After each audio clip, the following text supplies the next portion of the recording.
response today is number 342, Rock of Ages.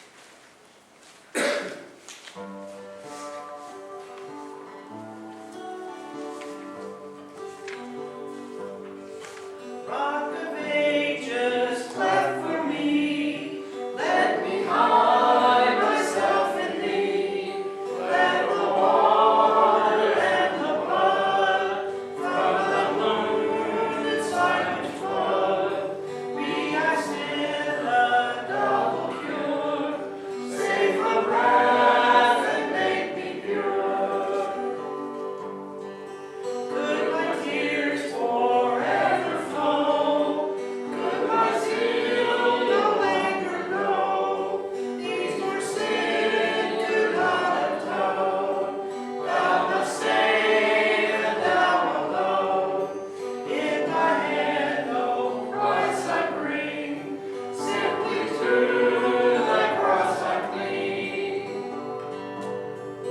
While I draw this fleeting breath, when my eyes shall close in death, when I rise to worlds unknown, and behold thee on thy throne, Rock of Ages, cleft for me, let me hide myself in thee.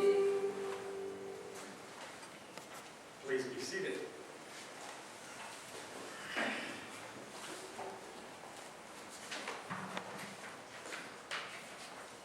Before I start the sermon, I want to let you know that the month of September is Global Peace Month, trying to bring awareness to the need for peace within our world. So for at least the first 3 Sundays of the month of September, I'm going to be preaching a series on peace. And we'll also be using a lot of the Sophia material that I told you I had received from Sophia. So that's coming up next month. God, I thank you and praise you that you are allowing me to be an instrument today. Anoint my heart, anoint my lips. Remove me from myself and let your spirit move and dwell within me.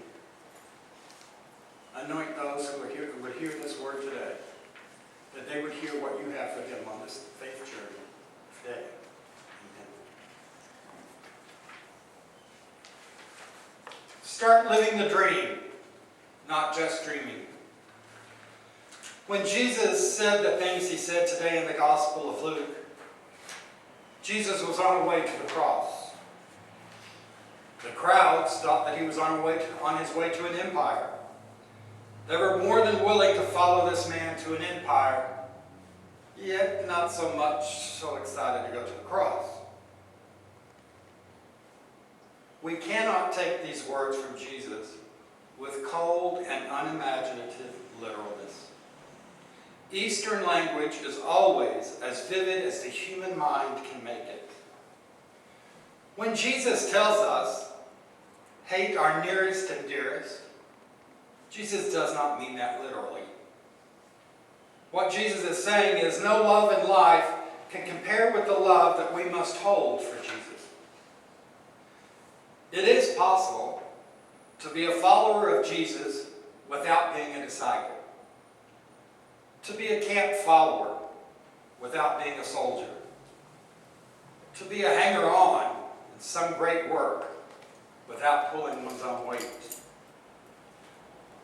Once someone was talking to a great scholar about a young man. He said, "So-and-so tells me that he was one of your students." The teacher answered devastatingly, "He may have attended my lectures, but he was not one of my students." This is one of the supreme handicaps of the church. There are so many distant followers of Jesus, and so few real disciples.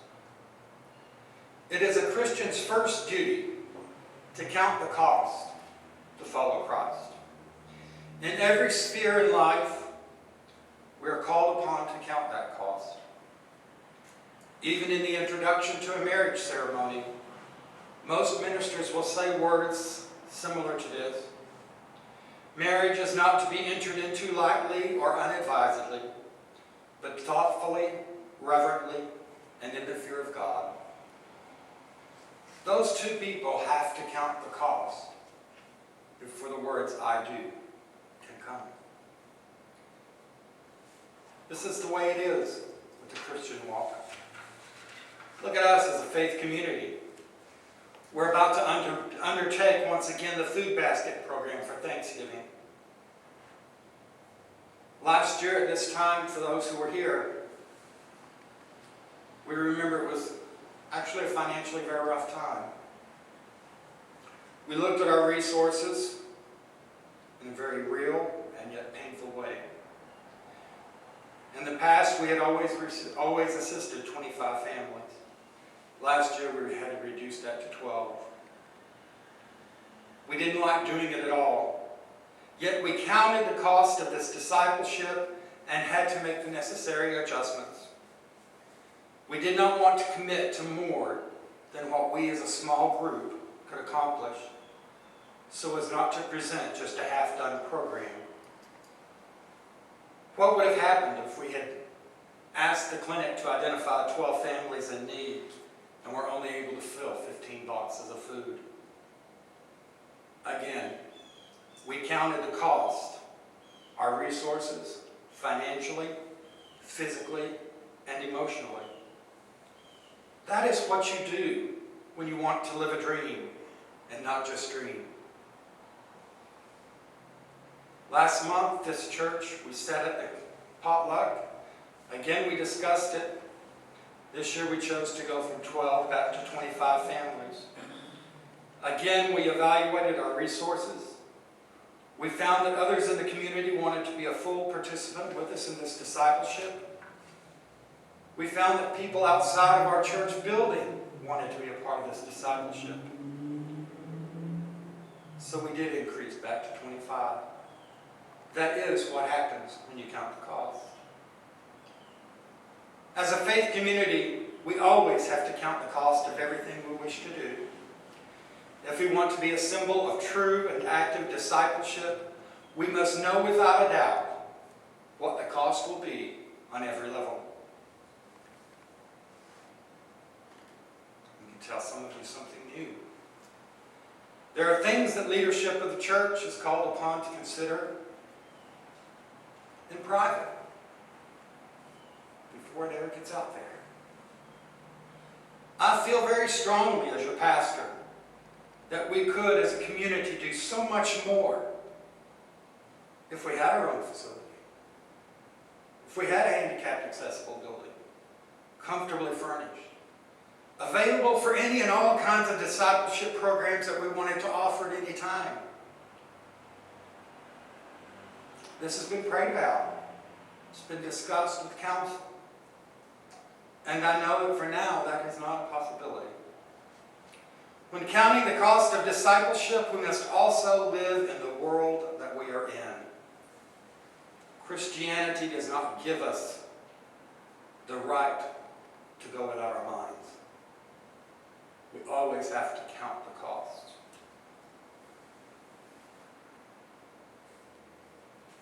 When things get so tough and so daunting by the high demands of Christ, we must remember that we are not left to fulfill them alone.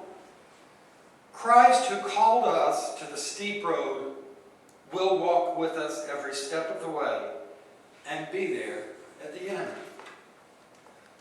Let us not be those who are just hangers-on or camp followers. It's funny, people will say, well, what does the church do? And people start saying, well, we participate in this, we do that, and we get involved with this, and we do that. May have 3 or 4 people there. But it's the whole church that's involved with it. When we did fill the bus, when between myself, Roy, and Cheryl and Marla, we probably lost 200 pounds from sweat that day. We may have been 4 physically there, but it was the whole church that was there. Because you gave, because you cared. You counted the cost. You knew that if you weren't there for that child who needed that extra spiral notebook, they couldn't get everything they need. Be more than just a follower. Be active. Let us as a faith community and as individuals be the ones to show to all people the true cost of discipleship. And above all, let us be the ones that show them the rewards of discipleship. We really are called to dream of great things that will reach out and introduce Jesus Christ to all that we meet. We need to remember that to make the dream a reality, we must live the dream. You can't just say, I want, and do nothing to make it happen. What's the old saying? If you really want to win the lottery, buy the stupid lottery ticket. If you don't want to go buy the lottery ticket, quit whining and say you want to win $1 million. Get over it. It's really simple. Jesus isn't asking us to give up on everybody that we know and love, give up on ourselves. Jesus is asking us to give up on where we're willing to place people in our lives and bring them out of where we want them to be to where Christ wants them to be walking on their faith journey. That's discipleship.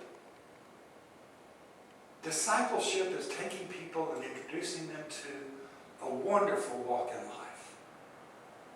Letting them know that there's something greater, something more, something beyond themselves. And there is a cost to pay for that. Sometimes you really don't want to be sitting in a hospital surgical waiting room drinking really bad coffee, eating stale donuts. But you know, when that surgeon came out and talked to us this week after the Carl surgery, he sat down next to me and started talking about what was going on. And you could see something calm come over his face. He looked down at my foot and he saw the socks I was wearing and he said, I like a man who can rock a wild pair of socks. And he looked at Royce and said, I like that. And there was just a breakdown where he was able to share everything that Carl had to go through. That's letting people know. Come to a new place. Sometimes counting the cost. You go to a restaurant, you're wearing your wild, crazy socks, and people look down at you like, ooh, what is that old man going through? Midlife crisis has not been good for him. Last week, I told you about the painted fingernail. I didn't think it really mattered. 2 people approached me this week and asked me what it meant. If those 2 people now understand that 1 in 5 children are abused, physically or sexually, and if they shared that information with 2 or 3 other people, that's impressive. That's discipleship. That's lifting people up out of the darkness and into the light of knowledge. But counting the cost, I could have been embarrassed. I really am now. I mean, I did the yard work and my nail was fine. I typed a sermon and it's gone to crap here. So the moral of the story is quit typing sermons. Oh no, that's not the moral of the story, is it? In all that we do, there is a cost.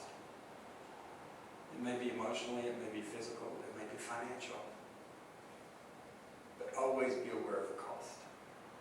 And be willing to say whatever the cost is, the kingdom of God and the discipleship far exceeds what this weight will be for me. Amen. Amen.